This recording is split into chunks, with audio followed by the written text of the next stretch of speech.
Halo teman-teman, ya di video kali ini kita akan membahas soal-soal UKPPG khususnya pada tes tertulis. Nah, soal-soal ini saya adopsi dari ingatan saya pada saat saya mengerjakan soal-soal tersebut. Ya, saya adalah PPG Prajabatan gelombang 1 tahun 2023.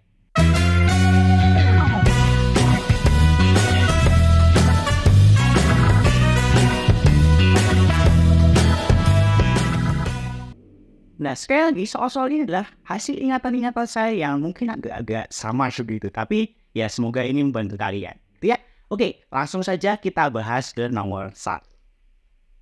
Ya, dalam sebuah pembelajaran tentang bentuk aljabar 2A plus 3B, diilustrasikan oleh siswa sebagai jumlahan 2 buah apel dan 3 buah jeruk. Siswa lain mengilustrasikan jumlah dari buah apel yang berada pada 2 kardus besar dan 3 kardus kotak kecil. Tindakan yang tepat yang dilakukan oleh guru untuk menangani perbedaan pendapat siswa tersebut ialah, ya, di sini adalah soal tentang pemberian scaffolding yang tepat, teman-teman. Nah, di sini kesalahan yang dilakukan oleh siswa adalah kesalahan tentang definisi variabel. Ya, kita tahu sendiri adalah variabel itu adalah sebuah nilai yang dapat berubah, begitu ya, yang tidak kita ketahui nilainya. Nah, di sini siswa pertama jelas melakukan kesalahan. Dia menganggap si A ini adalah buah apel dan si B ini adalah buah jeruk. Nah, padahal tidak seperti itu. Nah, lain halnya dengan siswa yang kedua. A ini adalah jumlah apel pada kardus besar dan B ini adalah jumlah apel pada kardus kotak kecil. Nah, sehingga yang lebih benar adalah siswa yang kedua ini. Namun, bagaimana kita sebagai guru untuk memfasilitasi atau menjembatani pemikiran tersebut agar siswa ini dapat memperbaiki kesalahannya? Ya, kita lihat opsi yang pertama, menjelaskan bahwa kedua jawaban tersebut benar. Tentu tidak. Karena yang siswa yang pertama itu salah, gitu ya. Salah dalam definisi variabel. Ya, yang B, meminta siswa untuk melihat kembali tentang definisi variabel. Nah, sementara ini saya lebih condong ke sini. Dari A sama B. Kita cek yang C. Nah, yang C, meminta siswa untuk melihat kembali unsur dari bentuk aljabar. Ya, unsurnya ada variabel, koefisien, konstanta, suku. Nah, buat apa kita lihat, gitu ya? Nah, menurut saya masih kurang tepat untuk menghantarkan siswa ini ke dalam pengetahuan yang benar tentang variabel. Yang D, memberikan soal lain agar siswa dapat mendapatkan pola. Saya rasa juga tidak, karena dia kesalahannya adalah tentang definisi variabel tersebut, bukan tentang perhitungan, gitu ya. Nah, sehingga jawaban ini juga menurut saya kurang tepat. Dan yang E, memberikan selamat bagi siswa yang jauh benar. Menurut saya ini benar, tapi ini tidak jauh lebih baik daripada yang B. Kenapa? Di sini tindakannya tepat dilakukan oleh guru untuk menangani perbedaan pendapat. Artinya kita memberikan scaffolding, sekali lagi scaffolding agar mengembalikan definisi variabel secara benar. Nah, sehingga jawaban yang paling tepat adalah jawaban yang B. Ya, dengan meminta siswa untuk melihat kembali definisi variabel, guru membantu mereka memahami konsep yang benar, sehingga mereka dapat mengidentifikasi bahwa variabel dalam aljabar mewakili nilai yang dapat berubah, bukan objek fiksi tertentu. Soal kedua, seorang guru matematika mengamati bahwa sebagian besar siswanya kesulitan memahami konsep aljabar. Oke, ini adalah poin penting. Guru tersebut ingin menciptakan lingkungan belajar yang kondusif, agar siswanya merasa nyaman dalam belajar.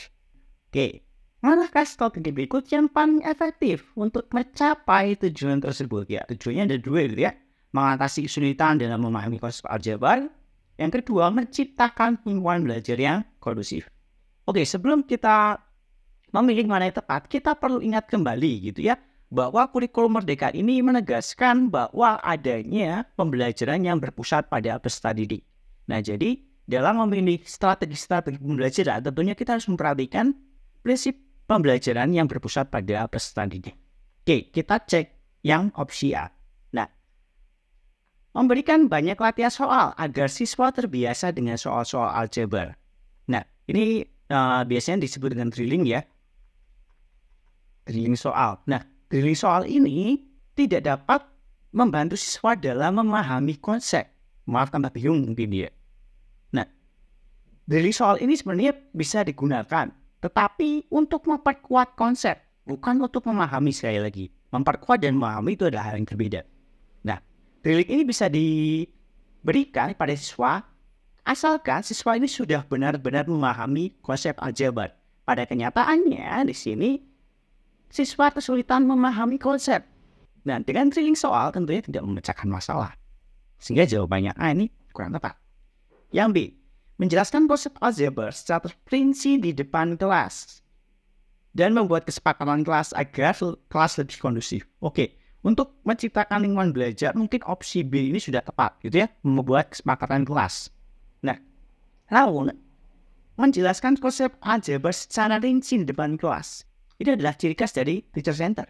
Nah, padahal di kurikulum merdeka kita diminta untuk membuat pembelajaran itu menjadi student center atau pembelajaran yang berpusat pada peserta didik.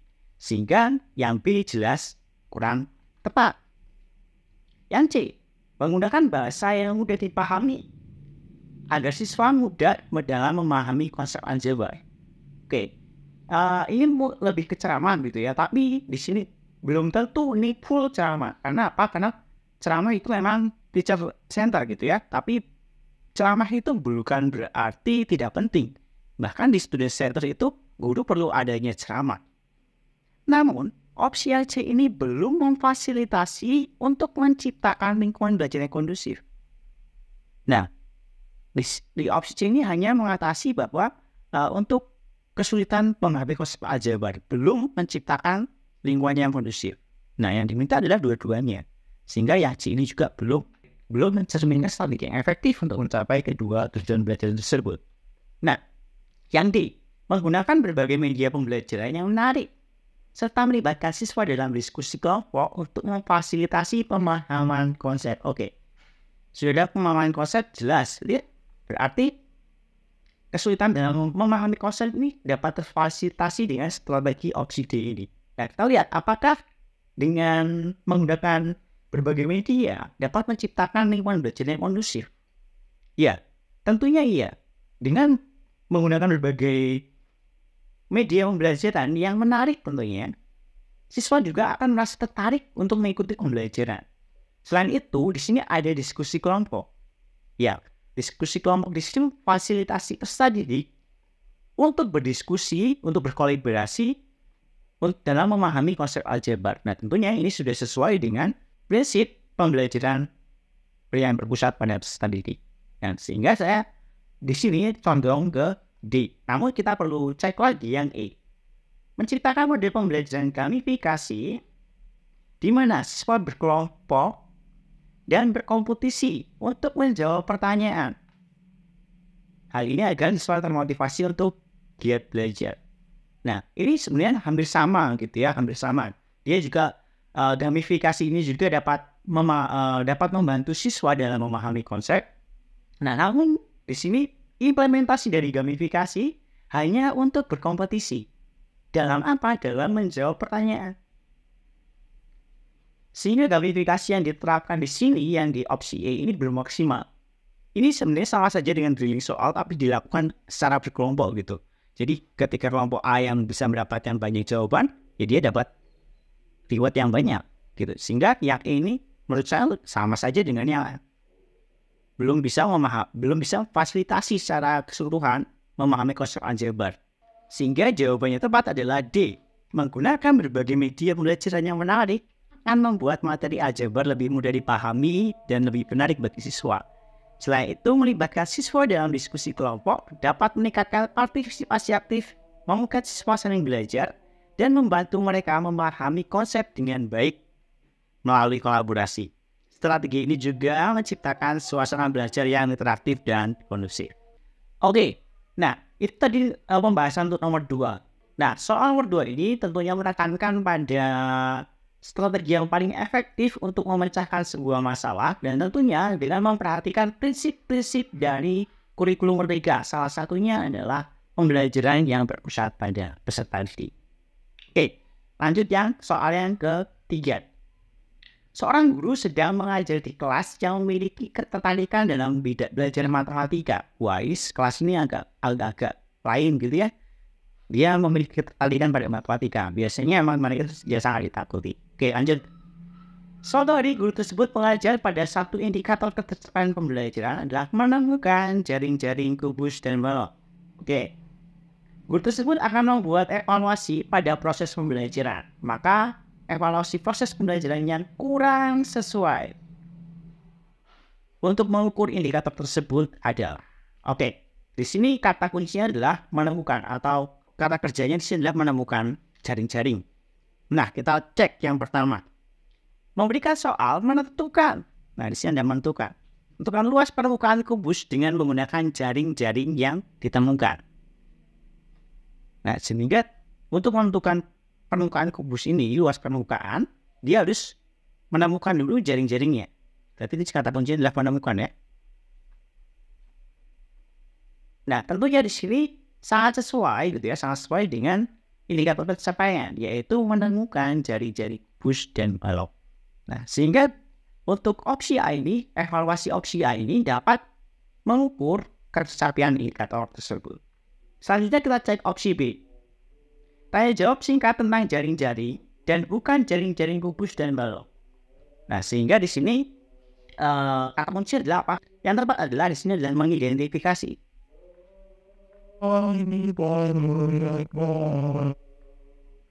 Nah, di sini ketika dia dapat mengidentifikasi mana yang jaring-jaring dan mana yang bukan, tentunya dia juga dapat menemukan jaring-jaring kubus dan juga jaring-jaring balok. Sehingga opsi yang B ini sesuai untuk mengukur ketercapaian pembelajaran. Nah, selanjutnya yang C. Pertanyaan lisan tentang makna dari jaring-jaring bangun ruang di akhir pembelajaran.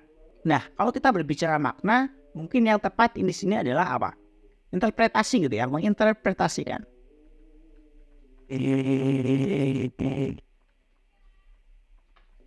Nah, dengan dia bisa menginterpretasi, apa sih interpretasi dari jaring-jaring sebuah bangun ruang gitu ya. Interpretasinya adalah, jadi ketika kita buka, ternyata membentuk sebuah bangun datar. Dan bangun datar itu ternyata adalah sebuah pembentuk permukaan dari bangun ruang. Nah, jadi dengan dia bisa mengetahui makna bahwa ketika kubus itu dibuka dan dia akan jadi kubus, nah dia sudah bisa menemukan jaring-jaring kubus dan juga jaring-jaring balok. Nah, sehingga menurut saya yang C ini juga dapat mengukur ketercapaian pembelajaran. Nah, sekarang opsi yang D. Memberikan kuis menggambar paling sedikit 2 jaring-jaring kubus dan balok di akhir pembelajaran. Nah, ketika dia dapat menggambar 2 jaring-jaring kubus maupun 2 jaring-jaring balok, tentunya dia juga dapat menemukan bahwa yang digambar ini adalah jaring-jaring kubus ataupun jaring-jaring balok. Nah, sehingga yang di ini yaitu kata kunci adalah menentukan gitu ya. Menurut saya ini juga dapat mengukur indikator ketercapaian pembelajaran tersebut. Sehingga kalau A, B, C, D ini adalah soalnya dapat mengukur, berarti yang kurang sesuai kita cek. Observasi berbagai macam jaring-jaring yang dapat ditentukan oleh siswa ketika kegiatan diskusi kelompok.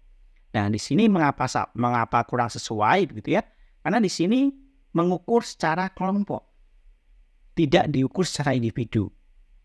Nah, ketercapaian pembelajaran ini alangkah baiknya itu diukur secara individual. Nah, apalagi di sini dia hanya bilang observasi berapa macam jaring-jaring yang dapat ditentukan. Artinya guru ini tidak mengobservasi bahwa kelompok itu berdiskusi dengan baik. Ya, kita tahu sendiri gitu ya.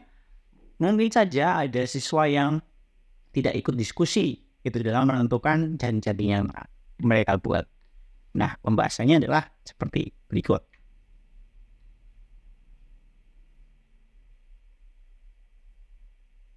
Oke, sebagai latihan silakan dicoba. Ada satu soal, nah soal ini menguji kita dalam pelibatan orang tua dan masyarakat. Silakan dijawab di kolom komentar, kita akan diskusi di kolom komentar. Nah, itu tadi pembahasan beberapa soal yang saya ingat gitu ya. Ini adalah part 1, ya. Jika tidak ada kendala, akan saya buat part-part berikutnya yang juga hasil dari ingatan saya dan juga kisi-kisi dari tahun lalu. Oke, sekian dulu dari saya. Terima kasih dan sampai jumpa.